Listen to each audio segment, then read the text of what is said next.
নগদ যা পাও হাত পেতে নাও, বাকের খাতায় শূন্যতা। দূরের বাদ্য কাজ কি শুনে মাঝখানে যে বেজায় ফাঁক।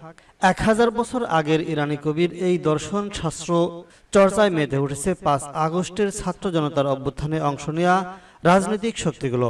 ফ্যাসিবাদ বিরোধী শক্তির বিরুদ্ধে ন্যূনতম ঐক্য না থাকায় ভোটের রাজনীতির মারপ্যাচ ও হিন্দুত্ববাদী ভারতের সহযোগিতায় খুব শীঘ্রই দেশের রাজনীতিতে প্রত্যাবর্তন করতে যাচ্ছে আওয়ামী লীগ। প্রথম দিকে বিচ্ছিন্ন কিছু ঝাঁটিকা মিছিল দিয়ে শুরু করলেও দিন যত যাচ্ছে আওয়ামী লীগের মিছিল উপস্থিতি তত বাড়ছে। প্রশ্ন হচ্ছে, গণ অধিকৃত আওয়ামী লীগের এই প্রত্যাবর্তনের চেষ্টা জন্য দায়ী কে? 5 আগস্টে শেখ হাসিনা এবং দলটির কয়েকশো নেতা মন্ত্রী এমপি পালানোর পর মাটির সঙ্গে মিশে যাওয়া দলটি ফিনিক্স পাখির মতো ফিরে আসার দায় কি অন্তর্বর্তী সরকার, বিএনপি, জামাত, জাতীয় নাগরিক পার্টি এড়াতে পারবে? ছাত্র জনতার অভ্যুত্থানে অংশ নেওয়া এই ইস্পাত কঠিন ঐক্যের শক্তিগুলো ক্ষুদ্র স্বার্থে আওয়ামী লীগকে দেশের রাজনীতিতে প্রত্যাবর্তনের সুযোগ করে দিচ্ছে, যা অনেকটা কলকাতার লেখক নীরদ চৌধুরীর লেখা আত্মঘাতী বাঙালি বইয়ের বিষয়বস্তুর মতোই।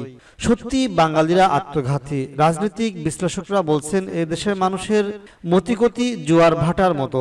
দেশের মানুষ রাজনৈতিক দলগুলোর অপকা বেশি দিন মনে রাখে না। 5 আগস্টের রাজনৈতিক শক্তিগুলো যেভাবে নিজেদের দলীয় স্বার্থে নগদ পাও হাত পেতে নাও চেতনা ধারণ করেছে, তাতে আওয়ামী লীগ সংগঠিত হয়ে এমন ধাক্কা দেবে তখন সব শক্তি পিষ্ট হয়ে যাবে। কারণ আওয়ামী লীগ কোনো ছোট শক্তি নয়। দলটির অর্থ, জনসমর্থন এবং প্রতিবেশী দেশ ভারতের পৃষ্ঠপোষকতা রয়েছে। ছাত্র জনতার গণ অভ্যুত্থানে ক্ষমতাচ্যুতির পর পালিয়ে গেছে আওয়ামী লীগ নেত্রী শেখ হাসিনা সহ প্রথম সারির নেতারা। পরিচিত মুখ নেতাদের মধ্যে যারা দেশ ছেড়ে পালাতে পারেননি তারাও রয়েছেন আত্মগোপনে। তবে দলটির দ্বিতীয় সারির উপনেতা, পাতি নেতা ও কর্মীরা যারা সাংগঠনিকভাবে ততটা পরিচিত নন, তারা বিএনপি জামাতের শেল্টারে রয়েছেন। তারা এখন এনসিপি থেকেও শেল্টার পাচ্ছেন। অভিযোগ উঠেছে বিভিন্ন মহল থেকে। একদিকে অন্তর্বর্তী সরকার বগলে ইট, মুখে শেখ ফরিদ প্রবাদের মতো ফ্যাসিস্ট হাসিনা ও আওয়ামী লীগের বিরুদ্ধে কঠোর মনোভাব দেখালেও প্রশাসন থেকে হাসিনার অলিগার্ক আমলাদের সরাতে পারেন। উল্টো এখন হাসিনার একান্ত অনুগত ব্যক্তিদের প্রশাসনের গুরুত্বপূর্ণ পদে বসানো হচ্ছে। শুধু তাই নয়, শেল্টার রেন্টার কুইক রেন্টালে হাসিনা অলিগার্ক ব্যবসায়ীদের বিল দ্রুত পরিশোধ করায় সে টাকার একটা বড় অংশ আওয়ামী লীগের মিছিলের পেছনে ব্যয় হচ্ছে। অন্যদিকে ছাত্র জনতার অভ্যুত্থানের মূল ঐক্যবদ্ধ শক্তি বিএনপি, জামাত ও এনসিপি নিজেদের দলীয় স্বার্থে যে যেখানে যেভাবে পারছে সনাতন ধর্মের প্রবাদ নগর নবায়ন বিনিয়োগে আওয়ামী লীগের নেতাকর্মীদের সংগঠিত হওয়ার সুযোগ করে দিচ্ছেন। রাজধানী ঢাকা থেকে শুরু করে তৃণমূল পর্যায়ে একই চিত্র। নির্বাচন নয়, দাবি না মানিয়ে বিতর্ক করছেন। রাজনৈতিক দলগুলোর এসব দাবির সঙ্গে দেশপ্রেম, গণতন্ত্র, জনগণের ভোটের অধিকার এবং দেশের স্বার্থ সংশ্লিষ্ট কিছুই নেই। দল তিনটি কার্যত নিজেদের সুবিধার জন্য এসব দাবি নিয়ে বিতর্কে মেতে উঠেছে। জানতে চাইলে রাষ্ট্রবিজ্ঞানী প্রফেসর ডক্টর নুরুল আমিন ব্যাপারী বলেছেন, অভ্যুত্থানের পর মাঠে দেখা গেলেও পরবর্তীতে ছাত্ররা মাঠ দখলে না রেখে নতুন দল গঠন করে প্রশাসনের কর্তৃত্ব সহ নানা স্বার্থ নিয়ে বাহাসে মেতে উঠেছে। বিএনপি মাঠে বাধা দেবে না, আওয়ামী লীগ নেতারা এটা বুঝতে পেরেছে। আর জামাত কখন কোন দিকে বল ছড়ে বোঝা কঠিন। কারণ অভ্যুত্থানের প্রধান এই তিন শক্তির প্রশাসনের পদ দখল, চাঁদাবাজি, টেন্ডারবাজি, বিনিয়োগ বাণিজ্যের অভ্যুত্থানের ঐক্যে বিভক্তি ঘটিয়েছে। ফলে আওয়ামী লীগ এখন মাঠে নামার সাহস দেখাচ্ছে। 5 আগস্টের অভ্যুত্থানের শক্তিশালী ফ্যাসিস্ট বিরোধী কমন স্বার্থে ঐক্যবদ্ধ থাকতে না পারলেও আওয়ামী লীগের প্রত্যাবর্তন ঠেকানো যাবে না। কারণ তাদের পেছনে ভারত যেমন রয়েছে তেমনি লুটের অর্থ রয়েছে। ক্ষমতাচ্যুত ফ্যাসিস্ট হাসিনা পালানোর পর আন্তর্জাতিক পর্যায়ে ডক্টর ইউনূসের বিরুদ্ধে প্রচারণার পাশাপাশি জুডিশিয়াল কু, 15 আগস্ট গ্যাদারিয়ের নামে ঢাকা দখল, আনসার দিয়ে সচিবালয় ঘেরাও, গার্মেন্টস ফ্যাক্টরি অস্থিরতা, পাহাড়ে অশান্তি, সংখ্যালঘু নির্যাতনের ফেক ইস্যু দেশে অস্থিরতা সৃষ্টির চেষ্টা করেছে, কিন্তু ছাত্র জনতা ও রাজনৈতিক দলগুলোর প্রতিরোধে কোনোটি সফল হতে পারেনি। ধানমন্ডির ৩২ নম্বর ও গুলিস্তানের কেন্দ্রীয় কার্যালয়ের সামনে জড়ো হওয়ার চেষ্টা করলেও ছাত্র জনতার প্যাদানি খেয়েছে।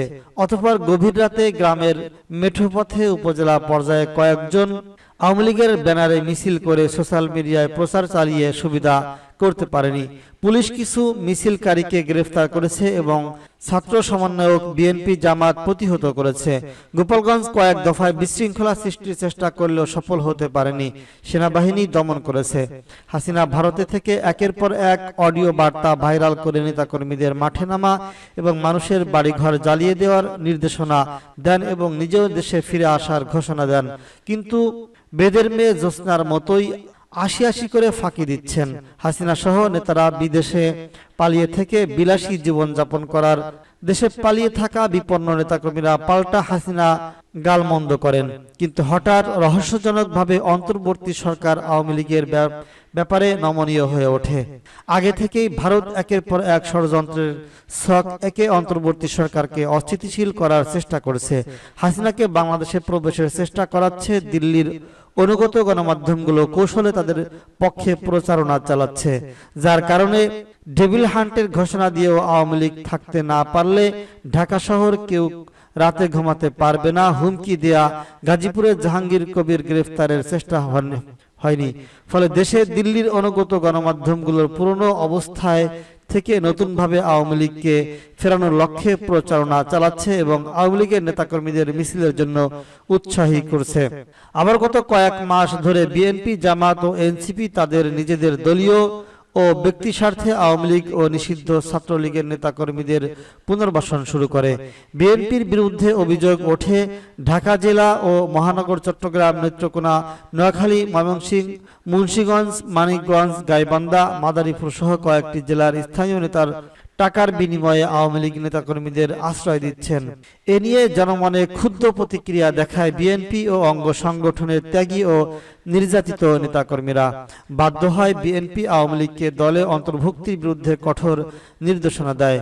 এখন পতিত আওয়ামী লীগ ও নিষিদ্ধ ছাত্রলীগের নেতাকর্মীদের বিএনপিতে আশ্রয় না দিলেও লেনদেন করে আওয়ামী লীগকে নিজেদের দলের ব্যানারে মিছিল করার সুযোগ করে দেয়। এনসিপির নেতারা মুখে আওয়ামী লীগ নিষিদ্ধ, শেখ হাসিনার বিচার ও ভারতের বিরুদ্ধে কঠোর অবস্থান নিলেও পর্দার আড়ালে তৃণমূলের নিষিদ্ধ ছাত্রলীগের অনেক নেতাকর্মীকে দলভুক্ত করেছে। এমনকি দলের উত্তরাঞ্চলীয় মুখ্য সংগঠক সার্জিস আলমের মতো ছাত্রলীগ থেকে এনসিপিতে পুনর্বাসিত হয়েছে তৃণমূলের বহু নেতা। আবার জামাত কখনো দিল্লিকে খুশি করতে, কখনো বিএনপিকে খুশি করতে, কখনো এনসিপিকে খুশি করতে এক এক সময় এক এক কৌশল নিচ্ছে।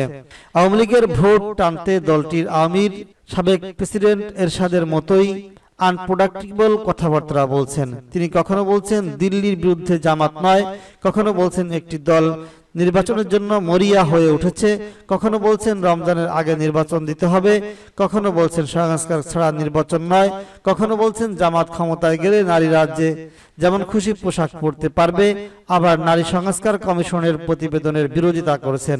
এসব কিছু দলীয় স্বার্থের করা হচ্ছে। দেশের রাজনীতির এই তিন শক্তি দলীয় স্বার্থ ৫ আগস্টের গণ অভ্যুত্থানের কমন শত্রু আওয়ামী লীগের বিরুদ্ধে ঐক্য থেকে সরে যাওয়ার আওয়ামী লীগ ফিনিক্স পাখির মতোই ছাই ভস্ম থেকে ক্রমান্বয়ে রাজপথে জেগে উঠেছে। অপ্রিয় হলো সত্য, হাসিনা পালানো আওয়ামী লীগের মেরুদণ্ড ভেঙে গেলেও দলটির লাখ লাখ কর্মী সমর্থক দেশে রয়ে গেছে। ১৫ বছর শেখ হাসিনা ওই সব নেতাকর্মী নানান সুযোগ সুবিধা দিয়ে হৃষ্টপিষ্ট করেছেন। আওয়ামী লীগ না থাকলে এক রাতে ১০ লাখ লোককে হত্যা করা হবে। ওবায়দুল কাদেরের এমন ফালতু বক্তব্য মিথ্যা প্রমাণ হয়েছে। অন্তর্বর্তী সরকার তেমন কিছুই হতে দেননি। বিদেশে টাকা পাচার, হত্যা, গুম সহ নানা অপরাধের কারণে পতিত দলটির কয়েকশো নেতা বিদেশে পালিয়েছেন।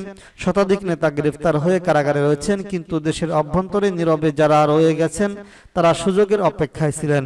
এমন পুলিশ প্রশাসনের ঊর্ধ্বতন কর্তৃপক্ষের অনুমতি ছাড়া আওয়ামী লীগ নেতাদের গ্রেফতার নয় এমন নির্দেশনা দেওয়া হয় এবং বিএনপি, জামাত ও এনসিপির নগদ বাণিজ্য আওয়ামী লীগের নেতাদের মিছিল উৎসাহী করে তুলেছে।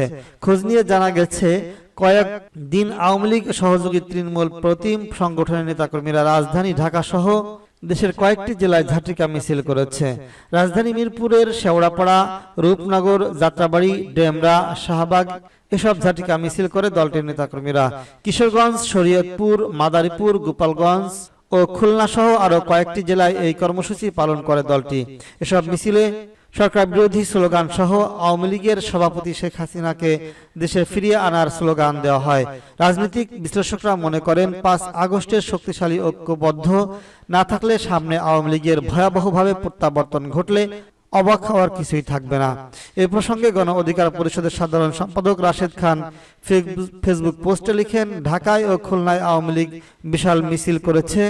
দিন যত যাচ্ছে আওয়ামী লীগের মিছিলের সারি তত বড় হচ্ছে।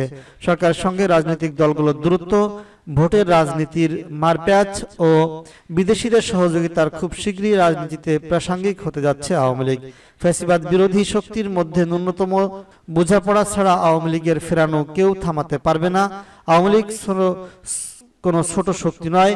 যদি আওয়ামী লীগকে ছোট ভেবে ধাক্কা দেবেন মনে করেন, তাহলে আওয়ামী লীগ সংগঠিত হয়ে এমন ধাক্কা দেবে তখন সব পিষ্ট হয়ে যাবেন।